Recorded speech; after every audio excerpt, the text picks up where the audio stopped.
It's about time my different username finally uploaded. Hey guys, how's it going? It is Mydifferentusername here, and today I'm going to be showing off something that I haven't made in quite a while, and something that has also been used as a multi-purpose firearm ever since the 1960s. It has more than proven itself worthy throughout history, and it's here to do it again, even in its plastic form. Here, we have the Mossberg 590 shotgun made out of Lego. So, the Mossberg 590 is the later part of the 500 series of shotguns manufactured by Mossberg, a company that started in 1919 and has been creating firearm accessories ever since. But it wasn't until 1960 when the development of the 500 series of shotguns, introduced by a Carl Benson, was implemented. And the design for the shotguns remained the same for the receiver and action, but between all the various models made within the 500 series, they all can differ based on different barrel lengths, choke options, magazine capacities, and some stock choices. Surprisingly, the platform has shown itself to be very useful even in non-combat situations, like being a master key for one, able to be used to open up doors and then thrown to the side. And the US Army has been utilizing the Mossberg for breaching doors even after initially getting replaced in 1999 by the Benelli M4 shotgun, which didn't last too long considering their price tags, although it didn't start looking so good again for the Mossberg shotguns once the M26 came out in 2013, entirely replacing the shotgun systems for the US Army. The model we have here is the later 590 model to come out, but to this day, the Mossberg is still used by many other countries and militaries, as well as serving the civilian market. So, without further ado, let's get into some of its details. And we can go back to where the firearm starts, which is the trigger and selector area. This area features the guard and the trigger, which is a part of my newly built out trigger systems, instead of the old Technic triggers that I used to do. And on top of the receiver, this is where the selector is located, and by switching it back, you can place the weapon into safety, and to bring it back into fire mode, pushing this piece forward will reveal the red dot in the back to show the user that the weapon is ready to fire. And building this piece was a little tricky at first, getting the right size and all. Fortunately, with the help of the encouragement of my Twitch and Discord community, I was able to stick with the simpler 2-stud wide design instead. But with that out of the way, we can move back to the stock of the Mossberg.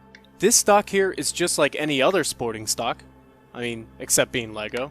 But it has its contoured grip in the front, a small plate in the back for reinforcement and traction, as well as a sling mount point on the bottom. And you've probably noticed the giant gaping notches on both sides of the stock, and well, this is actually to allow the use of storing shotgun shells into the stock of your weapon. And this stock is an accessory that you can actually get for the Mossberg 590, but my model here takes the concept and allows the ability to store a shell on both sides, transforming the stock more or less into a speed loader, but it is still really cool to actually use. And at this point, we could talk more about one of the coolest features of this shotgun, which is its ability to chamber our little 2x2 shotgun shell here into what is a relatively small diameter for a Lego barrel. And this can be ejected by the assistance of the pump and the help of gravity, because I haven't necessarily tried to mess with anything like extractor claws or springs or anything like that, which at least means there's less things to worry about breaking. And the chamber itself isn't perfect either, and you can actually see right through some of the seams. You can even tell when it is chambered or not, kind of like that one bug, or feature, yes, feature, in Escape from Tarkov with how their shotguns chamber. And, surprisingly, the shell can still be ejected even though the bolt on the inside can't fully travel back because of the mechanism for the selector that gets in the way of its full travel. Another limit to this is that the bottom tube also can't be loaded, but for me, the real challenge was always trying to get the shell to properly chamber, and, well, it does. So, who knows, maybe later I can come back to this concept and try to create more aspects to help bring a loadable magazine tube to a future design. The pump itself is made of several bow pieces moving down with this very particular pattern, and this is present on all three sides of the pump. As well, the dual bars that you see here are single stud bars that happen to be in the configuration of 3 studs wide, while also still being able to work within this 4 stud wide receiver, which really is another cool aesthetic that I'm very happy with how it turned out. And you can definitely see the difference in dimensions between the pump and the barrels. Honestly, gives a really great look to the shotgun overall. And the pump action in some views can be simple, But there's still plenty more that can be utilized with this, like the fact that this pump can also be equipped with rails along both of the sides, allowing a multitude of attachments like this flashlight with ring mount that I have built here. And this build was inspired by a real life setup that you can see here, and then it was later recreated into its Lego form. Now, the real life flashlight can turn on and even switch modes from the very back of the button, whereas my model doesn't actually have the button available in the back, but instead the model can be opened up, revealing this small LED flashlight that I've used previously in my Glock video before. And with a twist, the Lego flashlight is now completely functional and can also be used in the dark with the pump action in mind. And just as easily, it can be very well converted back to its regular old pump action. As mentioned before, with the different types of barrels and magazine tubes you can find with the different Mossbergs, this one right here happens to support an 8-round magazine tube and a 20-inch barrel, as well as having a bead sight at the very end of it, which generally gives decent aiming principles by lining up the bead to the top of your receiver, and for the most part, it feels very robust to aim.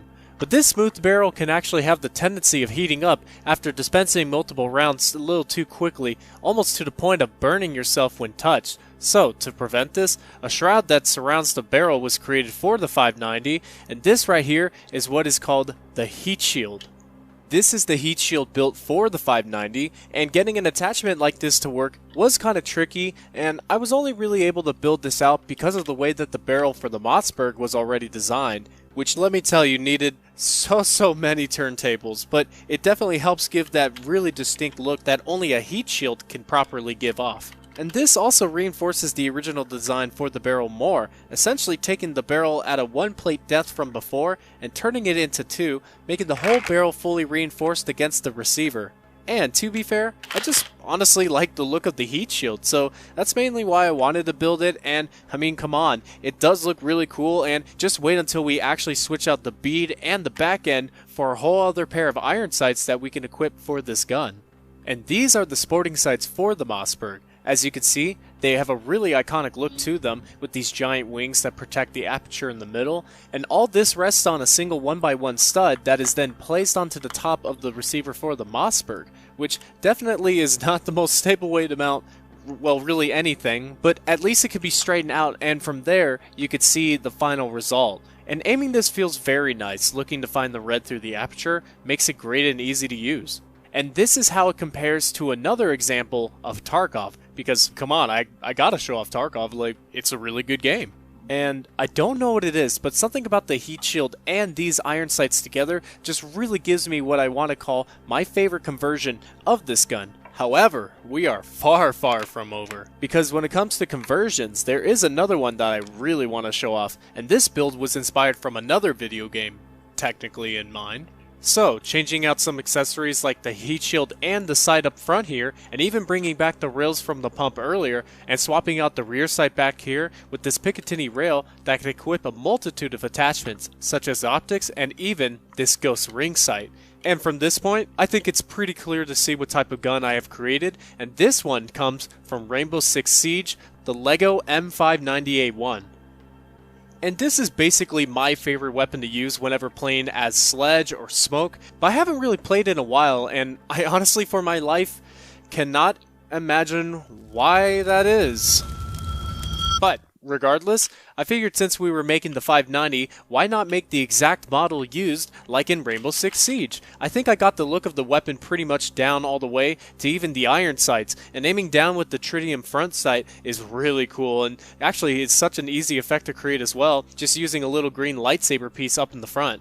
And these two last builds that you have seen for the most part have been what I'd like to call the long version conversions of the Mossberg. But there does exist another version of this barrel in LEGO form, and this even replaces the mag tube on the bottom as well.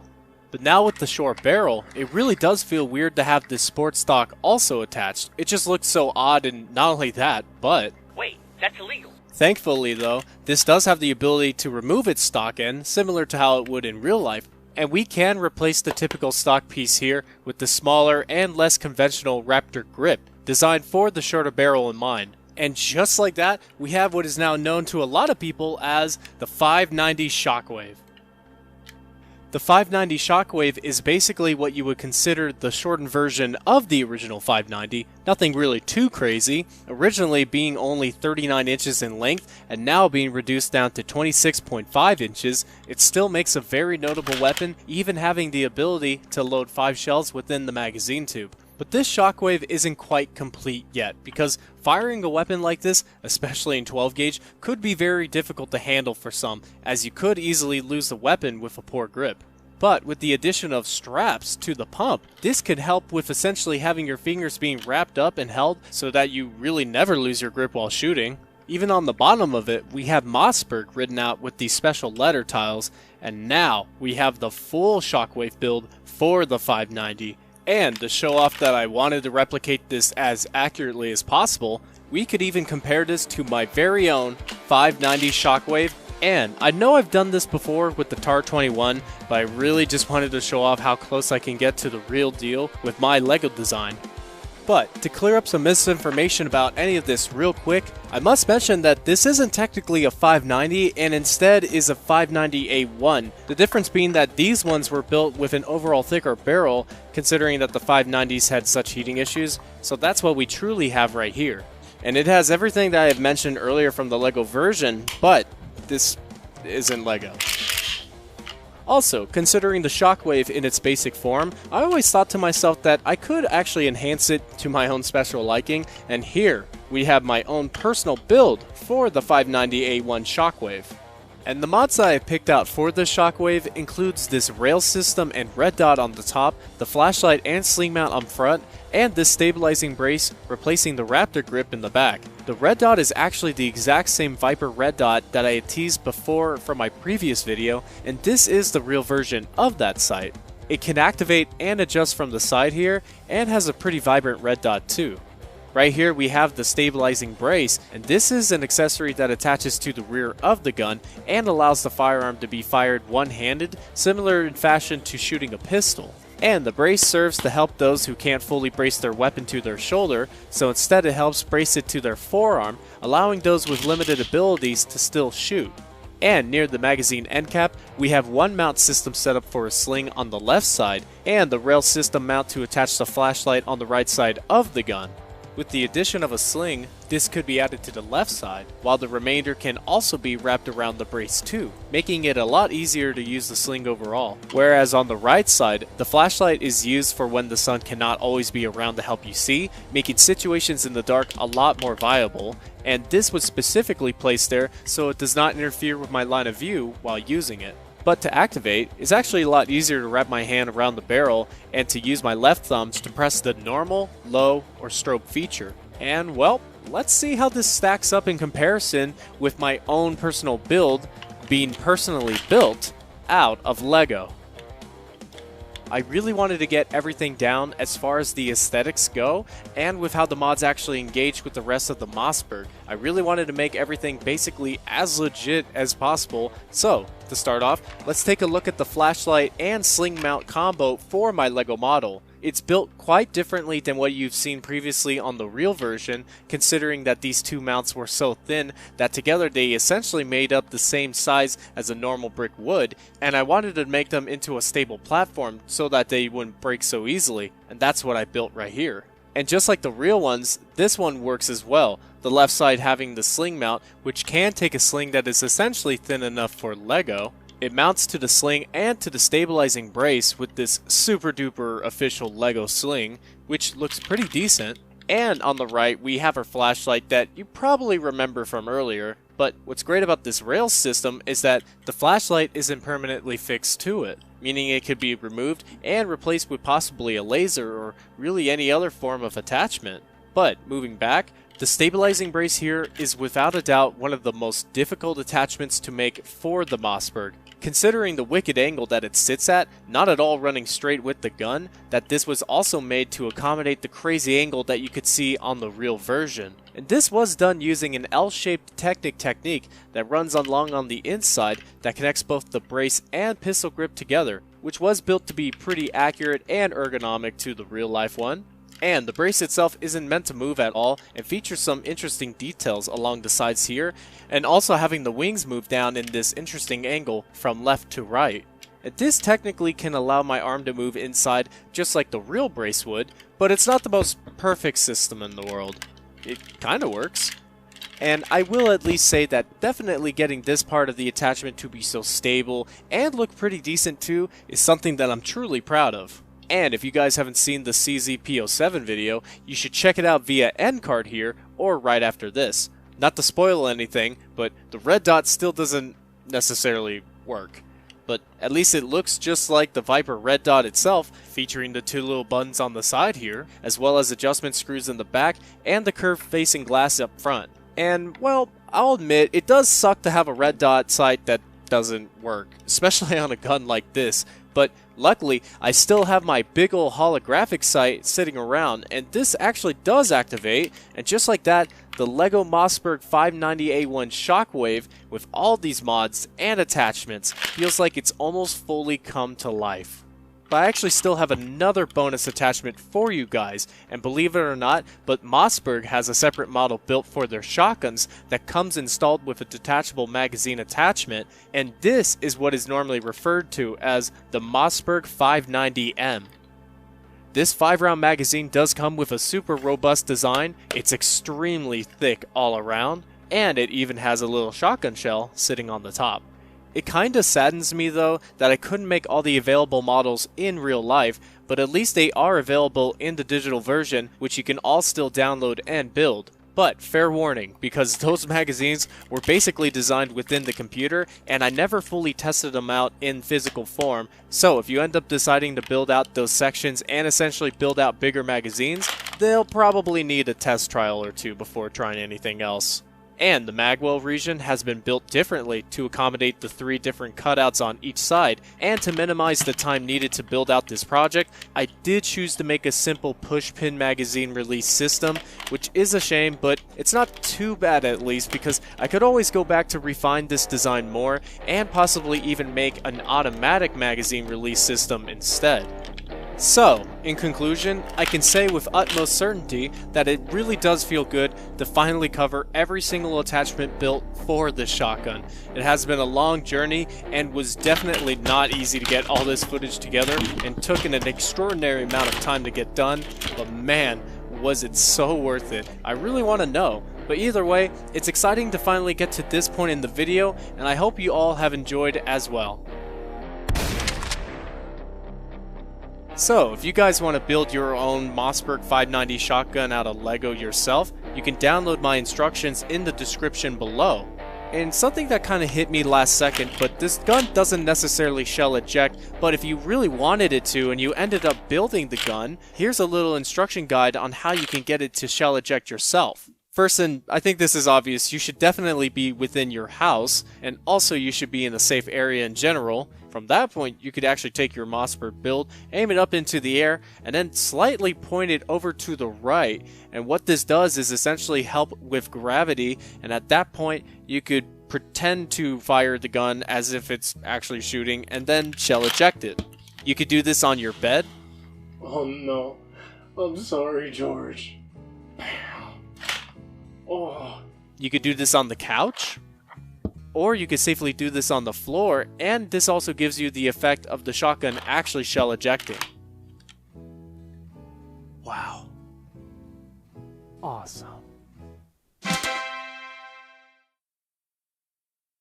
So, subscribe if you guys want to see. You better subscribe to Mydifferentusername, or you might miss whenever the hell this happens again.